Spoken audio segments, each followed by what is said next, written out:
Om Namo Bhagavate Vasudevaya. Hi Krishna, dear devotees, welcome to our ISKCON Guru official YouTube channel. Today I am going to discuss third chapter of Srimad Bhagavatam 8th canto, in which there is prayers of Gajendra, as we discussed in chapter 2. So, the prayers of Gajendra, the king of the elephants, are described in this chapter. It appears that the king of the elephant was formerly a human being known as Indradumna, and that he learned a prayer to the Supreme Lord. Fortunately, he remembered that prayer and began to chant it to himself. First, he offered his respectful obeisance to the Supreme Personality of Godhead, and because of the awkward position in having been attacked by the crocodile, he expressed his inability to recite prayers nicely. Nonetheless, he tried to chant the mantra and expressed himself in appropriate words as follows. So, 1 to 5, describe these prayers, describe the characteristics of the Lord. What are the characteristics of Lord? 6 to 7 describes qualifications of to realize the Lord. All cannot realize the Lord. It requires qualification. That described in 6 and 7, these two verses. And 8 to 12, these 5 verses describe appearance of Lord. So in verse 9 he says, Tasmai nama parasaya brahmani anantasakte arupaya urupaya nama astaja karmane.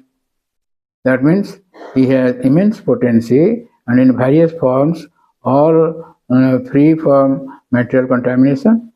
He acts wonderfully, he is there for the Supreme Brahman. I offer my respects to him. Spasiddha Swami in his purport says that Brahmane Arupaya Ananda Sakte Urupaya. Brahman means Arupaya, he has no form. And Ananda Sakte means he has so much unlimited energy, that is Urupaya. Ata Astajani Karmani Jasya Tasmai Paresaya Nama. He has wonderful activities. That Paresa is the Supreme Lord. I pay my obeisances to him. You see. Similarly, 13 to 18, these 6 verses describe qualities of the Lord. How many qualities of the Lord? Gajendra knew. In verse 15, he says, Namo Namaste Khilakaranaya Niskaranaya Adbhutakaranaya Sarvagamamnaya Mahanavaya Namo Abhavargaya Parayanaya. My Lord, you are the cause of all causes, but you yourself have no cause. Adbhutakarana. Therefore, you are the wonderful cause of everything. I offer my respectful obeisances unto you who are the setter of the Vedic knowledge contained in the Shastras like the Pancharatras and Vedanta Sutra, which are your representations, and who are the source of the Parampara system. Because it is you who can give liberation, you are the only shelter for all transcendentalists. Let me offer my respectful obeisances unto you.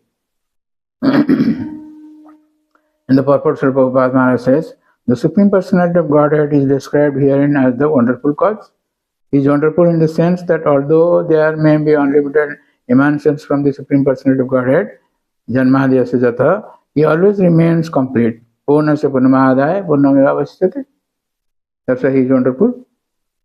Again in verse 7, Gajendra says, Madrik Prapanna Pasupasa Vimukhanaya Muktaya Bhuri Karunaya Namo Alayaya Shransena Sarvat Tanubhrun Manasi Pratita Pratyak Drise Bhagavate Brihate Namaste. Oh, nice prayers. It means, since an animal such as me has surrendered unto you, who are supremely liberated, certainly you will release me from the dangerous position. Indeed, being extremely merciful, you instantly try to deliver me. By your partial feature as Paramatma, you are situated in the hearts of all embodied beings. You are celebrated as direct transcendental knowledge, and you are unlimited. I offer my respectful obeisances unto you, the Supreme Personality of Godhead. Adik Prapanna Pasupasa Vimukhanaya. So, the purport of Srimad Vishnu Chakravarti says, Bhakta Vedya Bhagavat Swarupam Aha. How one knows about the Lord? By devotee. That is being described in this verse. So 19 to 21, these three verses describe importance for shelter. Verse 21, Gajendra says, Ekantina jasya nakantanartha vanchanti jevai bhagavad prapanna atyadbhutam tat charitam sumangalam gayanti ananda samudramagna. Ananda samudra. Honored devotees who have no desire other than to serve the Lord, worship Him in full surrender, and always hear and chant about His activities, which are most wonderful and auspicious. Thus, they always merge in an ocean of transcendental bliss. And the purport, the Prabhupada Maharaj says, simply by being attached to Krishna consciousness and by thinking of the lotus feet of Krishna constantly, one can fully understand the Supreme Personality of Godhead without doubt. So in 22-24, these three verses discuss summary of Lord's unlimited potencies. In verse 22, Gajendra says, Jasya Brahma Dayo Deva Veda Lokascha Characharaha Nama Rupa Vibhedena Phalgya Kalaya Kritha. The Supreme Personality of Godhead creates His mind parts and parcels, the Jiva Tattva, beginning with the Lord Brahma, the demigods and the expansions of Vedic knowledge, Sam, Rig, Yajur and Atharva, and including all other living entities, moving and unmoving, with their different names and characteristics. The purport Srila Prabhupada Maharaj says, this is a summary description of the Supreme Personality of Godhead's unlimited potency. So in 25 to 29, Gajendra prays for shelter. And from 30 to 33, these four verses, Lord Hari saved him. In this way, the king of the elephant, Gajendra, offered prayers directly to the Supreme Personality of Godhead without mistaking for one of the demigods. None of the demigods came to see him, not even Brahma or Shiva.